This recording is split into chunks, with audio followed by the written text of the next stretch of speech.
Hi Tennyson, hi Satori. I don't know when you'll be seeing this, but I've really been wanting to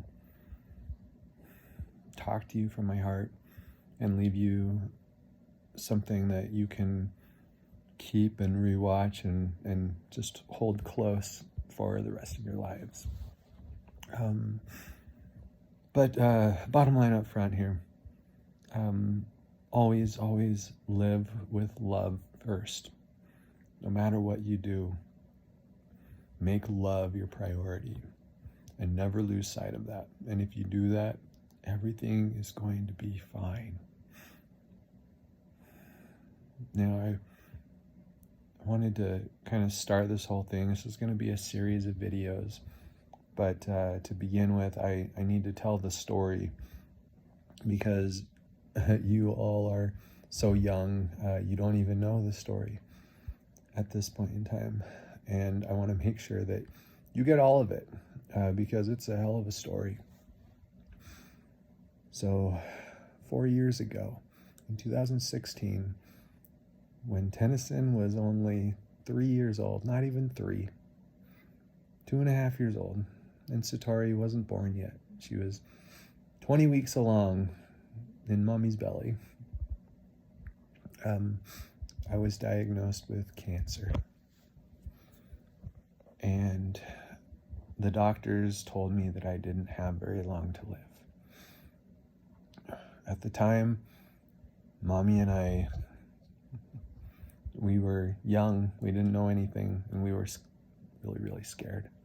We didn't know what would happen to me. We didn't know what would happen to our family. And so we did everything the doctors told us. I went through chemo, I went through radiation, I went through surgery. I did all the things the doctors wanted me to. And after all of it, we did more scans and they told me that it hadn't really worked. The cancer had started in my rectum and they were able to get that out with surgery, but it had already metastasized and moved into my lungs. And they told me that that was a very bad sign and it did not bode well for my future. The day that they told us that was probably the most terrifying day of my life. I remember being in the doctor's office with mommy, with Satori, and hearing those words that I had really bad chances and just feeling myself freeze up inside. Like I wasn't even there. It was an out-of-body experience, like I was in a dream. And all I could think about was how sad I felt for mommy.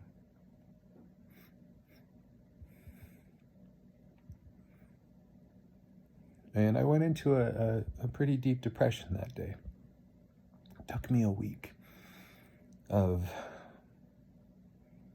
sadness, lots of sleep, lots of deep thinking to get back to a place where I could somewhat function again. Because all I could think about was the story that I'd been given, that I was not going to live much longer. And, I'm sad to say that I believed it. I didn't want to, but in my bones, in my heart, I felt like that doctor was right. Fortunately, mommy refused to accept it. And rather than give up and get sad, she got busy, she got serious, and she started learning. She learned everything she could about how to save my life. And she created a program for me, one that she really believed in fact, so much that I believed in it too. And so we gave up on the doctors, and we started doing our own thing at that point. I changed my diet. I started doing natural treatments like hyperbaric oxygen and ozone therapy. And we started pursuing a life that we believed in, one that we wanted to raise our children in. So we all moved to Utah, and we started a new business, helping people heal.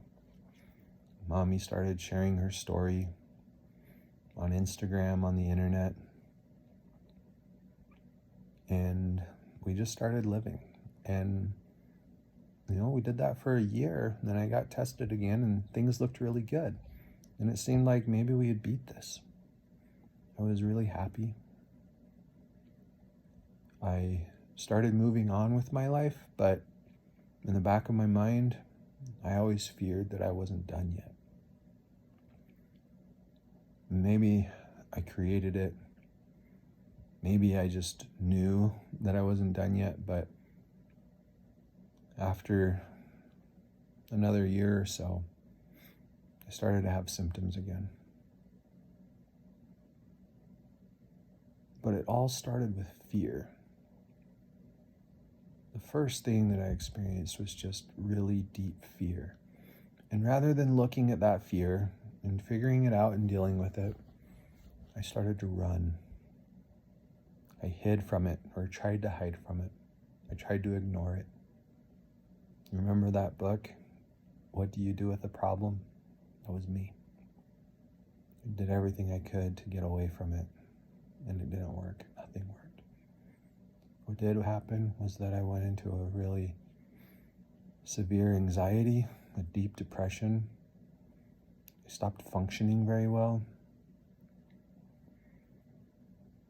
I wasn't really great as a dad or a husband, and there's sadness about that. And I started to get sicker and sicker. Finally, after 7 months, Mommy convinced me to at least do a blood test. And I did, and it showed my worst fear, that the cancer markers had gone high, which meant that the cancer was back. At that point, I'd like to say that I got things in gear and I started figuring it out. And in a way I did, but mentally and emotionally, I stayed in that same dark place.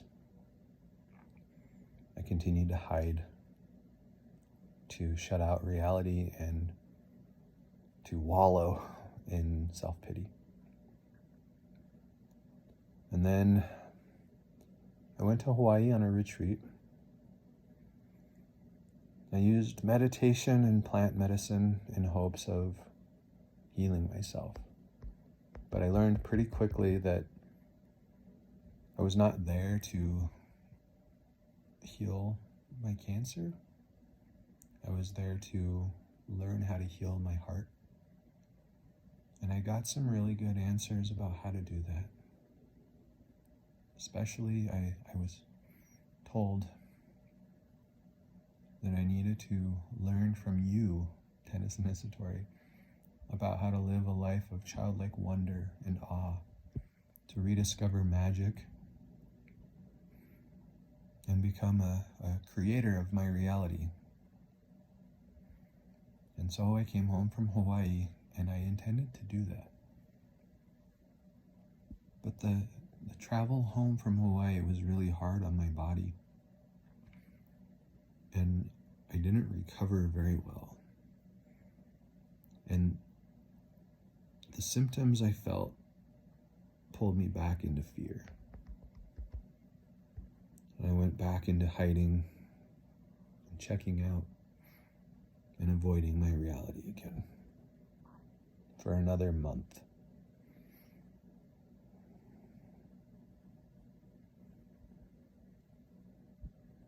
And then Mommy once again came to the rescue. We found a different retreat, this one here in Utah, close by. Different plants, different purpose. And we went together. And on this retreat, something very different happened. I learned to let my walls down. I learned to stop guarding my heart, hiding from people, hiding from myself, and to let love in. And I received so much love. I was able to heal a lifetime of pain, generations of pain that were passed down to me. I was able to see myself through the lens of love, accept myself, love myself.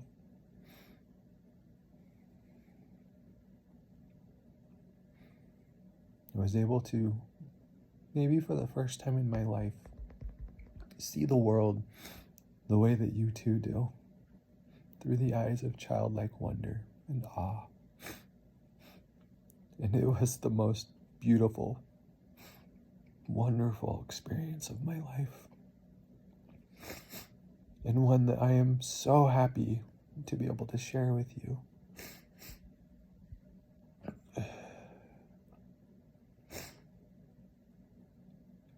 And as of this moment, I don't know what that means for me physically, but I do know that I have already conquered my fear.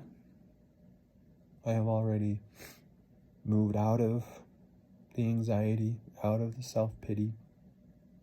I no longer feel the need to hide. And I can embrace the world and everything that comes with it, because I feel love and I feel loved. And this morning, you two gave me the most incredible gift with Mommy. You held me, you cared for me, you healed me. You used your magic to heal me, and I could feel it, and it was powerful. And I hope you always know what a gift you've given me, and that you continue to give me every day. And this morning I was finally able to receive it from you. So thank you, thank you. I also had something else incredible happen today. Before you came in, I had an understanding. It was almost like a vision given to me as I was coming out of sleep. I learned that this cancer that I've been running from and hating and pushing away was actually a gift to me. When my grandfather Arden died several years ago, part of him came to me. And it came to me with the most beautiful intention, which was to give me the most amazing, beautiful life ever. And it did. Because of it, I was able to escape a long commitment to the military that I was not happy with. I was able to come back to Utah, where my heart really lives.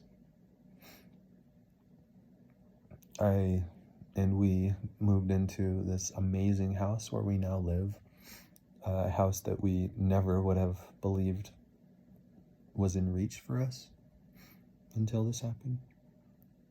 We created this incredible business that helps so many people and gives us the freedom to do things that we want to do. And ultimately, it brought me here to this moment where I've been able to heal so many wounds and overcome so many emotional limitations that I've struggled with my whole life. I could not be more grateful to this gift I was given. But until now, I couldn't see it properly. Over the weekend, I got some insight into that, but today it became real to me because I learned that this cancer, it's just a part of Arden that came to me and wanted to help me fulfill all of my wishes. And I saw it today. I saw it clearly. It is Arden. And I stopped hating it. I stopped running from it. I stopped seeing it as this evil thing trying to take me over. And I felt love and gratitude and acceptance. And that changed everything for me. And I learned something really valuable. That if I can use love to change my perception of this cancer that is threatening to take my life, then love can 100% overcome every obstacle there is, change every circumstance, heal every wound and illness. And I hope you realize that. I hope you take that into your heart. And I hope you use it for the rest of your life. Love conquers all. And fear is the opposite of love. So when you feel fear, know that love is the remedy. And when you use the lens of love to face your fears head on, you recognize that they are not actually all that scary. They're simply messages and gifts and opportunities. So thank you again for the gifts you've given me, for all the love, for teaching me how to be in the world.